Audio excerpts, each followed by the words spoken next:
यहाँ पे रे ऐसे आती है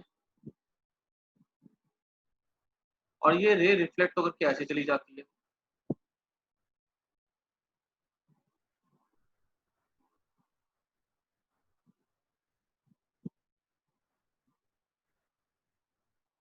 ठीक है, ऐसे करके आ रखी है। हम यहाँ पे खड़े हैं, हमारे आईज में आती है रेस। ठीक है, हमारा ब्रेन क्या परसीव करेगा कि अच्छा इसको पीछे एक्सटेंड किया तो समवेयर यहाँ जाके मीट कर आएगी।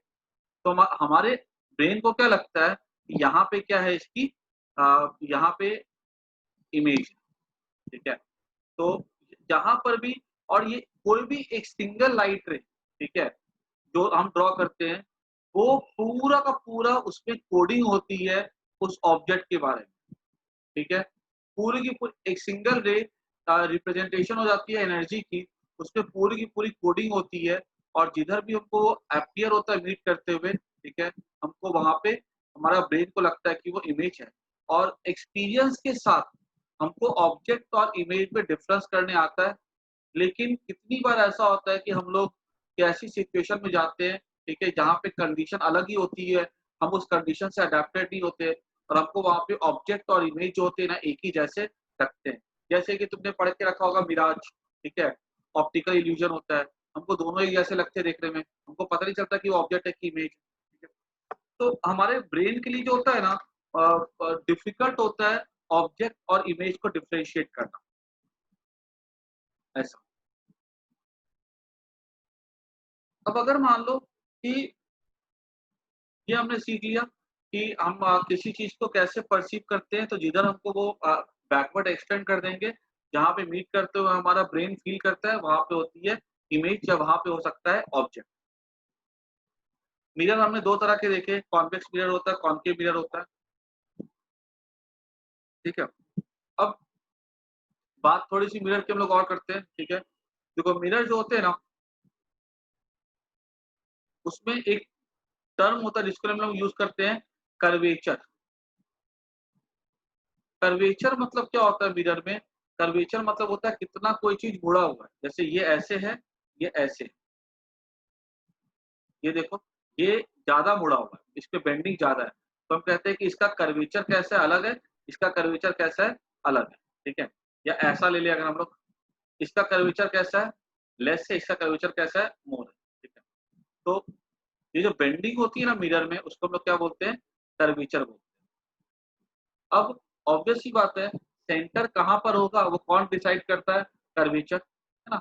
यहाँ पे अगर बड़ा कर्वेचर होता है, ठीक है, तो ये ऐसा कर्वेचर ज्यादा होता है तो सेंटर नजदीक होता है। यहाँ पे कहीं इसका सेंटर होगा मान लो, हाँ, ये ऐसा कर्वेचर, सेंटर ऑब्वियसली बात है नजदीक है, ये ऐसा कर्वेचर, सेंटर दूर होता है ना। तो जहां पर भी इसका सेंटर होगा ना, ठीक है, that is called as centre of curvature of this mirror. ठीक है, और सेंटर ऑफ कर्वेचर को दूसरे तरीके से समझने का ये सिंपल सा तरीका ये भी है कि जो भी हमारे पास मिरर होता है ना, वो किसी स्फीयर से बनता है। वो जो स्फीयर का जो सेंटर होता है वही कहलाता है centre of curvature of this mirror. ठीक है, that is only called as centre of curvature of the mirror. अब यहाँ पर हम क्या करते हैं कि इस यहाँ पे इस पे ना एक पॉइंट होता है बीचों बीच, तो उसको हम लोग कहते हैं पोल। अगर मान लो तुमने मिरर को लिया ऐसा करके, ऐसा पलटा दिया, और तुमने यहाँ पे अगर एक बीड को डाला, ठीक है, या मोती को डाला, या कोई भी छोटे से स्फीयर को डाला, तो घूमते फिरते यहाँ पे आके सेटल कर जाएगा बीचों बीच में आकर के। वो वही पॉइंट क्या होता है उसका, पोल कहलाता है, जो बीच वाला पॉइंट। अब हमने क्या किया, सेंटर ऑफ कर्वेचर को पोल के साथ ज्वाइन कर दिया ऐसा।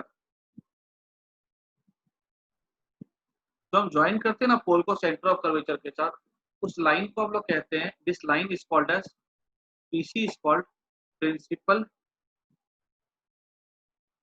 एक्सिस। ठीक है, line joining pole at the centre of curvature is called as principal axis. Axis बहुत सारी हो सकती है, मैं सेंटर को इस मिरर के पे इनफाइनाइट पॉइंट हो सकते हैं जहां पे मैं सेंटर को जोड़ सकता हूँ। क्लियर? लेकिन उसमें से जो सबसे इंपॉर्टेंट लाइन होती है वो लाइन होती है ज्वाइनिंग सी एंड पी। ठीक है, ये जो लाइन होती है जो joining C and P, that line is called as principal axis. ठीक है, उसके बाद ये हमको समझ में आ गया, पोल सेंटर वाला हो गया। ये सेंटर ऑफ कर्वेचर क्या हो गया, उसका सेंटर। आई थिंक ये लिखाने की जरूरत नहीं है, ठीक है, ये सब एग्जाम में पूछा भी नहीं जाता है, खाली बस तुमको एक बार क्लास प्रीवियस क्लास का रिवीजन है, इसलिए मैं रिवाइज करवा रहा हूँ। और बाकी हमसे ये सब डेफिनेशन आती भी नहीं है, ठीक है। उसके बाद एक हो जाता है एपर्चर। ये जो पूरा का पूरा जो रिफ्लेक्टिंग पार्ट होता है ना, ठीक है, उसको हम कहते हैं एपर्चर, जहां से लाइट पूरी की पूरी रिफ्लेक्ट करती है। और एपर्चर की खास बात क्या होती है कि एपर्चर जितना बड़ा होगा ना, ठीक है, हमारा इमेज जो है ना उतना ज्यादा ब्राइट बनता है, ठीक है, क्योंकि ज्यादा, सीधी सी बात है, बड़ा ये ऐसा मिरर है और एक ऐसा मिरर है, यहाँ पे से लाइट रे इतनी आती है, रिफ्लेक्ट होकर के एक पॉइंट पे आएगी, यहाँ पे लाइट रे ज्यादा आएगी ना, यहाँ लाइट रे ज्यादा आती है, ठीक है, और आकर के मीट करेगी।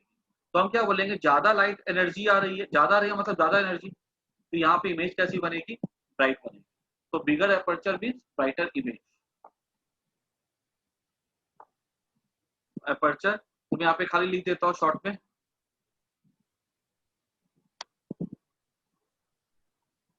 मोर द एपर्चर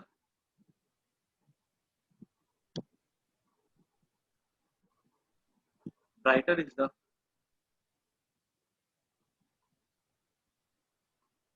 इमेज फॉर्म, ठीक है, उतनी ब्राइट इमेज बनती है, इतना बड़ा एपर्चर। और ऐसे पता एक्चुअली, एक पता नहीं कहीं पे फैक्ट ऐसे पढ़ रहा था मैं, एक फनी फैक्ट था वो, कि एक्चुअली पता नहीं कहीं पे कोई बिल्डिंग बनाई गई थी, ठीक है, और वो बिल्डिंग जो थी ना पूरी, एक्चुअली कहते वो मतलब बहुत बड़ी गलती थी वो, पूरी बिल्डिंग जो थी ना वो कांच की बनाई गई। और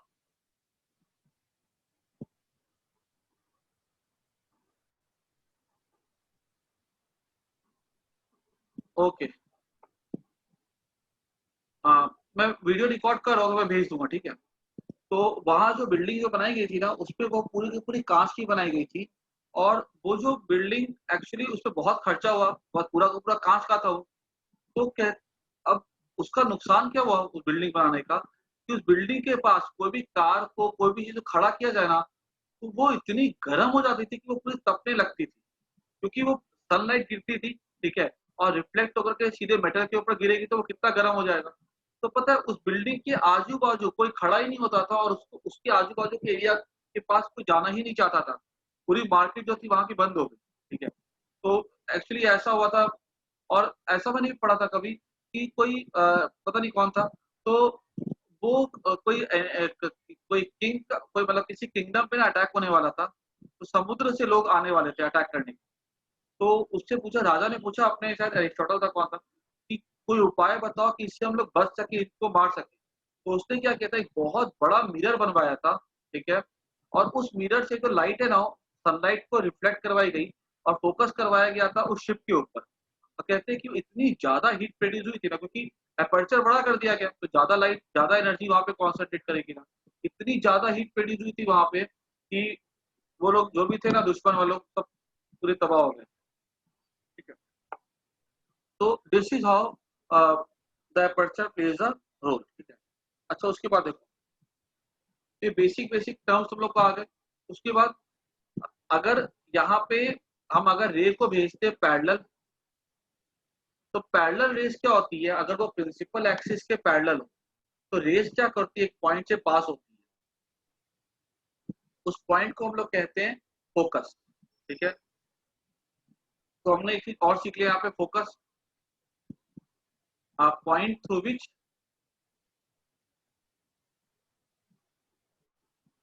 parallel beam of light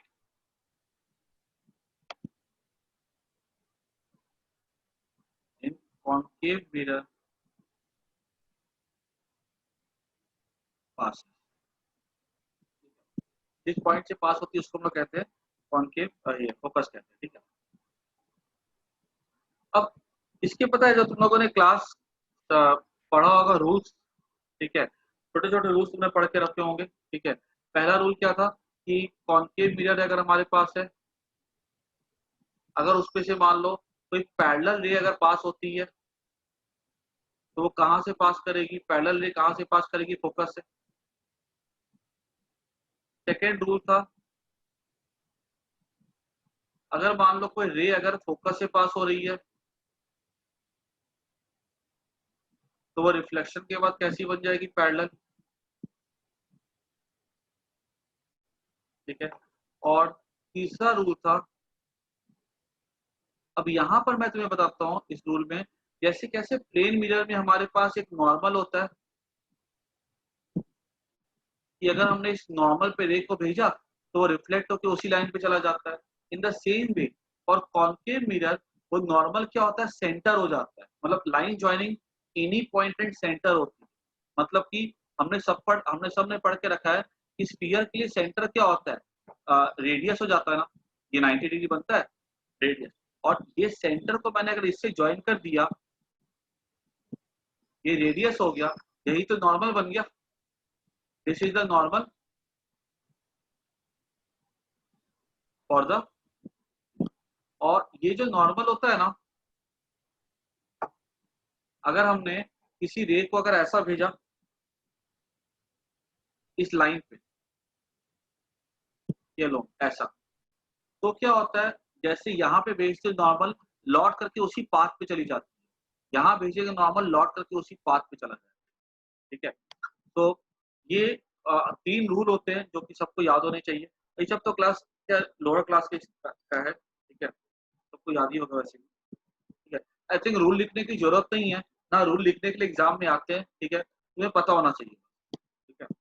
parallel रे passes through focus after reflection. A ray passing through focus becomes parallel after reflection.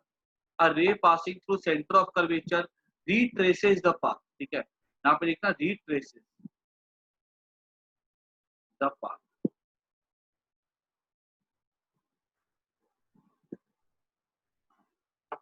ठीक है, उसके बाद एक हमको पॉइंट पता होना चाहिए, रिलेशन बिटवीन,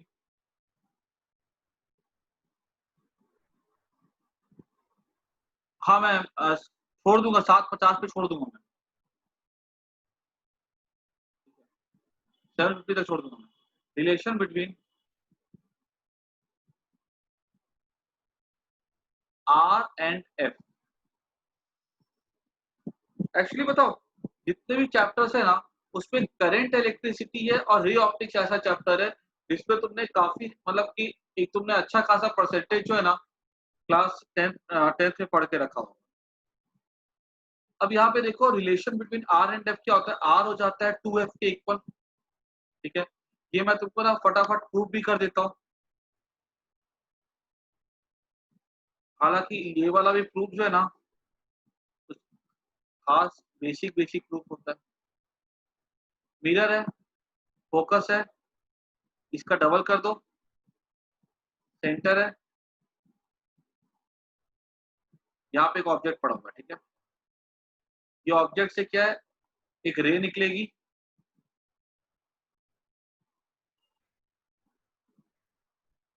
ये ऐसे जाएगी। ठीक है, हमको यहाँ पे रे रिफ्लेक्ट करते हुए दिखाना है,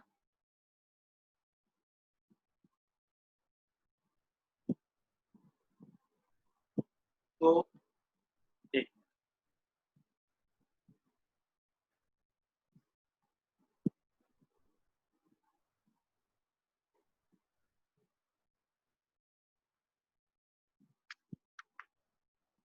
तो ऐसा नहीं करते, इसको मैं डायग्राम को ऐसा बनाया, आज को पूरा दिखाना। तो एक हमने क्या किया, रे को लिया ऐसा पैरेलल, इसको हमने यहाँ से हमने ड्रॉ कर दिया नॉर्मल,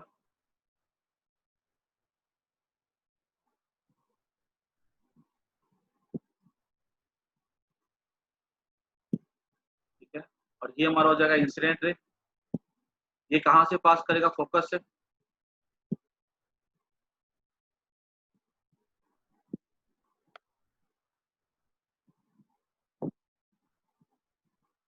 ये अगर एंगल आई होगा, ये वाला भी एंगल आई हो जाएगा। ठीक है, ये अगर मान लो ये आई तो ये भी आई होगा। क्योंकि ये दोनों ऑल्टरनेट एंगल्स हो जाएंगे और ये angle I equal to angle R हो जाएगा। अब ये जो रेस जो हम पढ़ते हैं ना, ठीक है, the rays we consider are paraxial rays. Paraxial rays ऐसी रेस होती है जो कि प्रिंसिपल एक्सिस के बहुत नजदीक होती है। मतलब प्रिंसिपल एक्सिस के अगर नजदीक है, यहाँ पर पोल P है, यहाँ पर P डैश है, तो मैं क्या मान लेता हूँ कि P और P डैश इक्विवेलेंट पॉइंट, ठीक है। और ये बड़े बड़े जब डेरिवेशन करेंगे तो वहां पर भी ये वाला कंसेप्ट को वहां पे यूज करेंगे। तो अब यहाँ पर देखो मैं क्या ले सकता हूँ, इन गिवन फिगर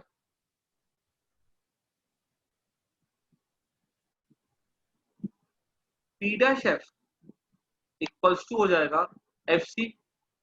ये आई ये भी आई, कैसा ट्राइंगल हो गया, ये आइसोसेलेस ट्राइंगल बन गया। Also P dash F is approximately equals to PF। कि मैंने क्या बोला था, रेस पैरेक्सियल है तो P डैश F और P बहुत नजदीक होंगे।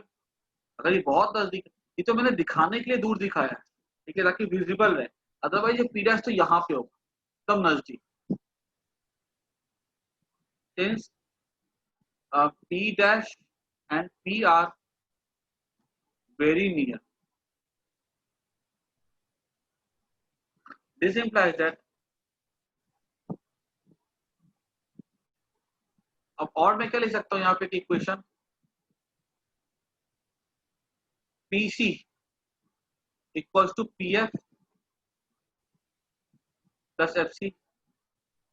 PC मेरा क्या हो गया, R हो गया ना रेडियस, PF क्या हो गया, फोकल लेंथ हो गया F, और FC क्या हो गया, FC तो हो गया P डैश F के इक्वल, और P डैश F किसके इक्वल है, PF के इक्वल है, ठीक है। तो ऑब्वियस सी बात है ये PF है प्लस FC भी किसके इक्वल है, FC भी इक्वल है PF। मतलब R कितना हो जाएगा, R हो जाएगा PF plus PF that is 2F, तो F हो जाएगा R बाय 2, ठीक है। अगर ये डेरिवेशन आ जाता है एग्जाम में तो करने तुम लोग को आना चाहिए। वैसे ये भी क्या है, एक क्लास 10 में तुम लोगों ने पढ़ के रखा, आज का लेक्चर तो पूरा रिवीजन ही है, ठीक है।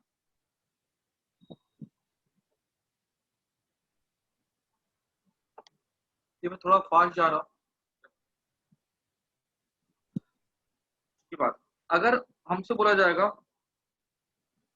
कि how will you locate the image, how to locate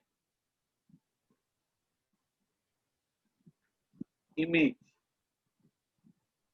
ठीक है, कॉनकेव मिरर हो सकते हैं, कॉन्वेक्स मिरर हो सकते हैं, तो किसी में भी अगर आपको इमेज लोकेट करनी हो ना, हमने जो 3 रूल बनाए थे अभी उसी रूल को फॉलो करना है।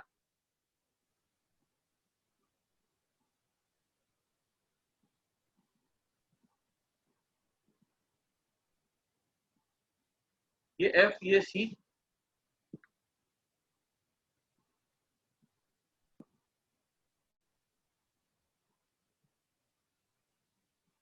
यहाँ पे हमने रख दिया ऑब्जेक्ट, ठीक है। तो यहाँ पे हम क्या करेंगे, बेसिकली 3 रूल होते हैं, उसमें से किसी 2 को यूज करेंगे ना तो हमारा काम हो जाए। सबसे पहला रूल क्या था कि पैरेलल रे ले लो और उसको कहाँ से पास करवाना, हमको फोकस से पास करवाना,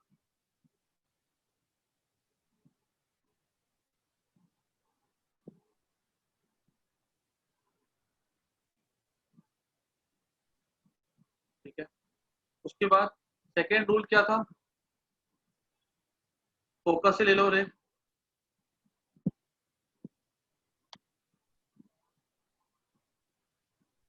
ठीक है। और उसको कहा वो कैसे बनाना है, उसको पैरेलल बना देना,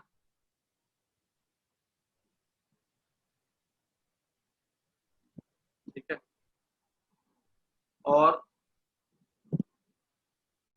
तो जहां पर भी मीट करेगी ना ये रेस, वहां पे क्या बनेगा, इमेज बन जाएगा।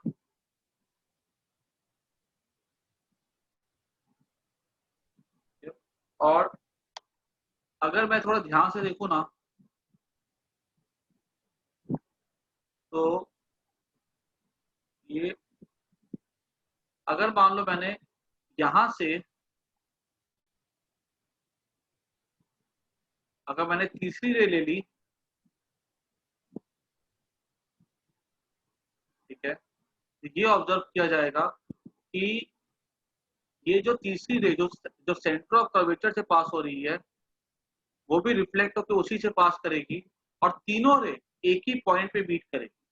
अगर तीनों रे एक ही पॉइंट पे मीट कर रही है, तो तीनों को ड्रॉ करने का कोई मतलब नहीं है कि हम एक्स्ट्रा रे को क्यों ड्रॉ करें, जब दो ही से काम हो रहा है। ठीक है, अगर तीनों से ड्रॉ करना चाहे तो कर सकते हैं, कोई कोई गड़बड़ी नहीं होगी, लेकिन रिजल्ट हमको सेम मिलने वाला है, इसलिए हम अपने कन्वीनियंस के लिए क्या करते हैं, ड्रॉ करते हैं। अच्छा, उसके बाद देखो, अगर यहाँ पे ये रे ऐसे है, ये रे ऐसे, अगर हम यहाँ पे अपने आईज को देखें, ठीक है, और अगर हम जो हमारी आईज पे जो रेज आएंगी ना, ठीक है, ये रे आ रही है, ये रे आ रही है, ठीक है, और ठीक है, तो यहाँ से अगर हमने देखा, तो ये रे जो आ रही होगी लौट कर, ये तीनों रे, दो काफी होती है, तीनों तो भी कोई दिक्कत नहीं, वैसे तो लाखों करोड़ों रेज होती है। ठीक है, अगर हमने तीनों रे को देखा, तो ऑब्वियस ही बात है, हमारा ब्रेन क्या इंटरप्रेट करता है कि ये रेस कहाँ जाके मीट करेंगी, ये रे यहाँ पर जाके मीट करेगी। यहाँ पर भी हमारा ब्रेन परसीव करता है कि ये रेस जाके जहाँ मीट करेगी, वहीं पर वो उसकी इमेज को देखता है या वो ऑब्जेक्ट को देखता है। यहाँ पर दिख रही है तो हमारा ब्रेन क्या करता है, परसीव की इमेज कहाँ पर होती है, यहाँ पर। ठीक है,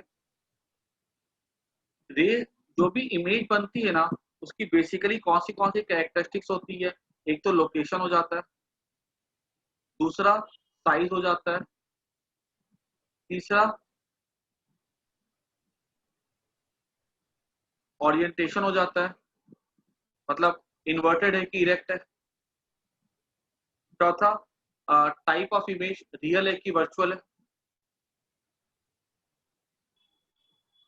ठीक है, इस तरह से अब यहाँ पर जो भी इमेज बन रही है, ठीक है, तो ये बेसिक है।